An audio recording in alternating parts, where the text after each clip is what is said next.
In this video, I'm showing you how you can self-host PhotoPrism, which is what you can see right here. Now, it's like an alternative to Image, which is again a self-hosted photo service or media service where you can self-host your own application to manage your photos and videos and stuff like that, rather than relying on something like iCloud or Google Photos. So what I'm going to do, I'm going to take you through an overview of PhotoPrism and just show you, the benefits and why you might want to use it. And then if you're interested, I'm going to show you how then you can go about deploying it using Docker. And I'm going to show you also kind of the best or my recommended way of how you should set it up to manage your photos, because a lot of people get this deployed and then they're like, well, how do I get my photos in there? How does any of this work? So I'm going to take you through all of that. Right before we get in, I just wanted to say a big thank you for all the support lately. It's been great. I just wanted to quickly plug my new merch store. I have some merch out, so a link will be somewhere on the screen. Go check it out if you're keen. I think it looks pretty sweet.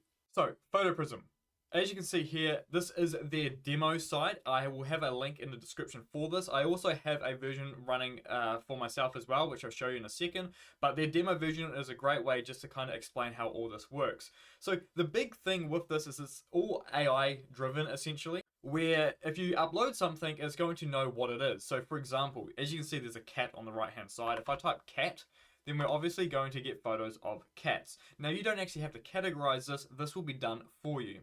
So again, if I type bird, we'll get photos of birds. So this might be good. I don't know. Maybe you like to take some photos of cars and you don't know what you had. You could type car. It's going to know that you've got cars in your photos and it will categorize as such. Now, quickly going over to my version that I have up and running. This is it here. I don't have a lot here, but I will add things if we need to explain them. But you can see there's a photo of my cat here, and I didn't categorize that or anything like that. I just simply put this this photo in my photos folder that PhotoPrism is looking at. It's seen it, it categorized it as a cat, and now if I type cat, we can see those photos. It also does all the other stuff like, having people. So if I upload pictures of people here, but if I go back to their demo one and if we go to people, you can see here that it's going to find faces and pictures, and then you can click in them and name them, and then you can see all the pictures of that person. Now, not only is it categorizing and using all this AI stuff, you still get all the cool benefits of it just analyzing the metadata in your photos as well. So if you come into calendar, it's going to know when a photo was taken, if the date is in the photo. It's also going to have the places that a photo was taken. So as you go on your journey, iCloud and I believe Google Photos do this already anyways. But again, maybe you don't want them having all this data and you'd rather just keep it local. So it's a good use case for this. So you can see, there were some photos taken over here. So you can scroll in and see exactly where they were taken. And then in my example that I have up and running as well, if I go to places, you can see that those photos, it was taken during a walk, and you see exactly where I took those photos. I really don't think I need to go too much further into this. I think you get the idea. It's just a app that manages your photos, and it's just a way that you can get off of, big cloud services and stuff like that, and you just host it yourself. So enough talking, let me show you the steps that you can go through to get this up and running. Now, if you get stuck or if you need help with anything that we're about to cover, I have a Discord, right? So you can join the Discord, a link is in the description, so jump in there. If you need help with anything, just come in there and ask. I can help in the YouTube comments, but it's so much easier to troubleshoot via the Discord. But again, if you don't like Discord, ask away in the YouTube comments and I will still help. So everything we are covering, a link will be in the description. And I'm currently also just working on putting this onto my documentation website, which is docs.techdocs.nz. A link will be in the description as well. I generally just kind of try to extract as much of these steps as possible and just dumb it down if I can.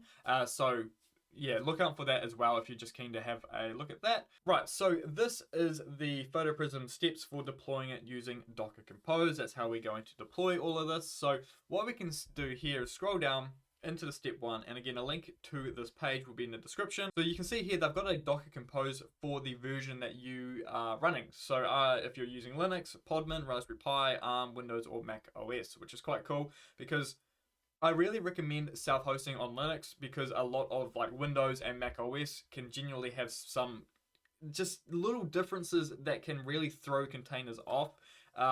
So it's nice to see that they've got dedicated versions or dedicated steps for Windows, Mac OS and stuff like that. But we are using Linux in this example. So it's saying here, all we need to do is go and run this wget command on one of our servers. Now, if you're curious on what this compose file actually contains before you actually go ahead and download it, you can literally just copy this link, paste it as a URL and go into it, and it will show you the Docker compose file. So let's go ahead and grab that command and let's go to our server. Right, so I've just connected to my sandbox server here, and as you can see here, I've just made a directory called Docker, and then inside of that Docker directory, I have PhotoPrism. Now, it's just a way I like to organize my Docker compose files. Now, what we need to do is make sure you're just in the directory where you want that Docker compose file. Don't just run it somewhere random. We want to have this in a dedicated folder, so make sure you do that. So now what we're going to want to do is simply just paste that wget command in, and it's going to grab that Docker compose file we were just looking at before, and it's going to download it into the directory we're currently in. So there you can see that we've just grabbed that. I'm just going to zoom out a little bit. There we go. And if I clear the screen and do an ls, you can see we now have a Docker compose file in here. Now, coming back to the documentation, we can scroll down and you can see it's just telling us, you know, there's a database in here, we've got some volumes, and it's telling us how we can go about setting up, you know, the volumes to point to our pictures. So I'm going to go through all of this now. So what we're going to want to do is quickly just go and have a look in the Docker compose. So let's just do a nano Docker compose. And let's start scrolling down. So they've got a bunch of notes here. All the stuff at the top isn't anything we need to change. It's simply just notes that they've put in here. So we can see that we're deploying a service, and the service is PhotoPrism. All this blue stuff are just comments I put in here. It's nothing we need to change. It just makes it look a lot more bigger than it really is. So we're using the PhotoPrism. We're using the latest version. And you can see that this depends on a MariaDB database. So if we scroll down, we can also see the port it's running on. So this is important. If you've already got something running on this port, you'll want to make sure you change that, because when you go to deploy it, it's just going to fail, right? But 2342 is generally a port that most services don't use. They normally use like ports in the 8000 range, so that should generally be all right unless you actually have something running. Now, these environment variables are things that you will want to tweak a little bit. So we've got the admin user, which is fine. We will keep the username as admin. This is just our initial user. You can create users and stuff like this after the fact, but you know, we can leave admin as admin. But what we want to change is your admin password. Even though this is the initial password, it's always good to make it a bit more secure than just calling it insecure. And you can see here that we've got the auth mode. So here's password here. So if you want to be able to access your photos, you're going to need to have a password. Otherwise, you can change this to public, and then it's just open to anyone, right? So it depends on how you're going to make this accessible. Now, you've got the site URL. So when you go to like share files and stuff like that, this is like the path that it's going to use. This is kind of like that default path. So if you're going to have an actual domain name registered to this, you want to make sure you change this to be the domain name where your PhotoPrism is going to be running, right? So rather than having it as localhost, I could have it as photoprism.techdocs.nz, and that's the domain that PhotoPrism will use. And those are pretty much the only things you need to change. You've got a lot more values here that you can change if you want. I'm not going to go over all of these just because there's a fair few here, but if you really need to change them, you can if you know what you're doing. And if we scroll down some more, there's a whole bunch more comments. And then we've got the working directory, which is just /PhotoPrism, which we will happily leave. And then this is a key one here. So this here is how you're going to tell PhotoPrism where your photos and media live, right? So you need to make sure that this directory on the left-hand side here, where it says pictures, is pointing somewhere where your files actually are going to live. And what I will do in this situation is I have a NAS, so a network share, where all of my photos live, right?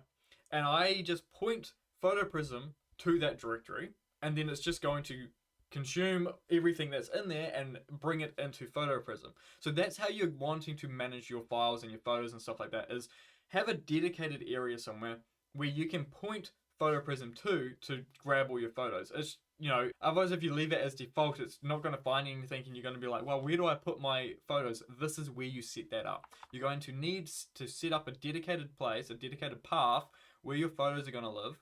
Put them there if you haven't already. And then that's where PhotoPrism will look to grab everything. I'll come back and I'm going to tweak this in a second. You can see here that we've got storage. So note this down. This storage volume here is a folder that it's going to use. So we're going to actually want to make sure we make this folder called storage, right? That's called a bind volume. So that's how, it's just a folder that's going to live on the host that's going to be mapped to the Docker container. If this is kind of confusing, don't worry about it. I'm going to cover this in a second.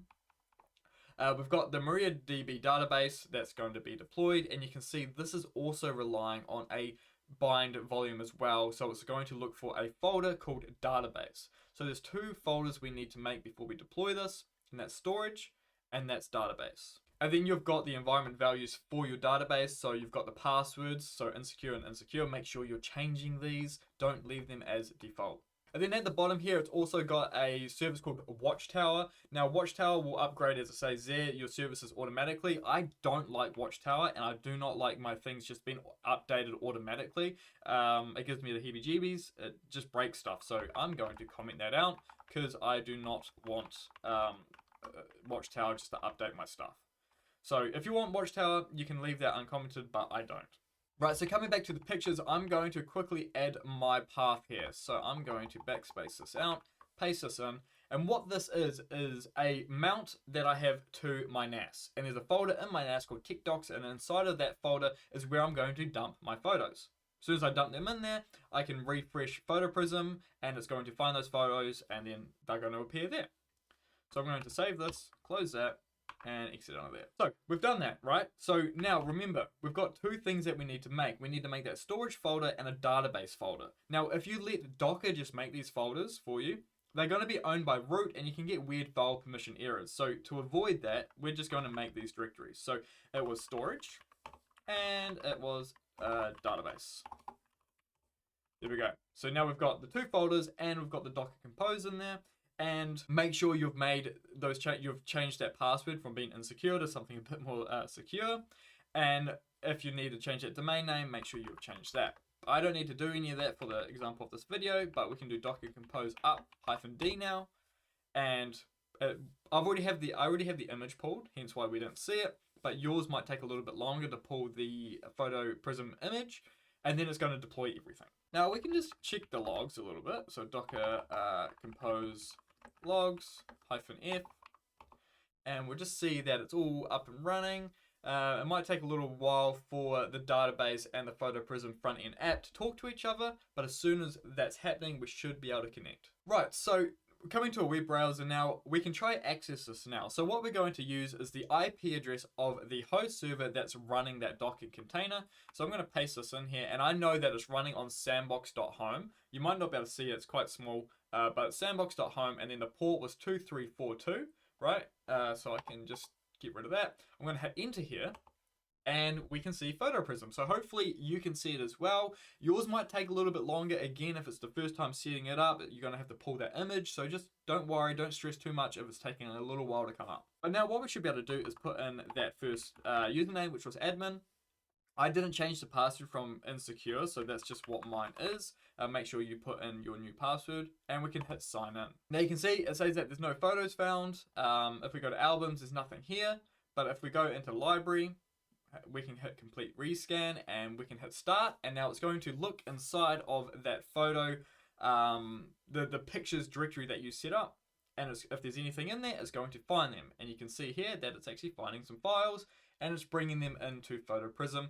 So this is a way that you can make sure that you're getting the latest files. Anything you're putting in there, you can come into library, hit that rescan, and it's going to find any new files and bring them in. I'm pretty sure there's also a job that will run over time that will do this as well behind the scenes, but if you just want to kick that in, that's how you can do it. So now if I come back to the main screen of PhotoPrism, here we go. We can see all those images. But that's been PhotoPrism. I've covered, how it works, how you can go about uploading photos, and my way of uploading the photos and having them kind of on a network share somewhere, or just somewhere where you can easily access them. They all might just live on the same host as your server. Just make sure that directory is pointing to that folder, otherwise you're not going to have much luck, right? But thank you so much for watching, and I will see you in the next video. Thank you so much. Have a good one. Bye bye.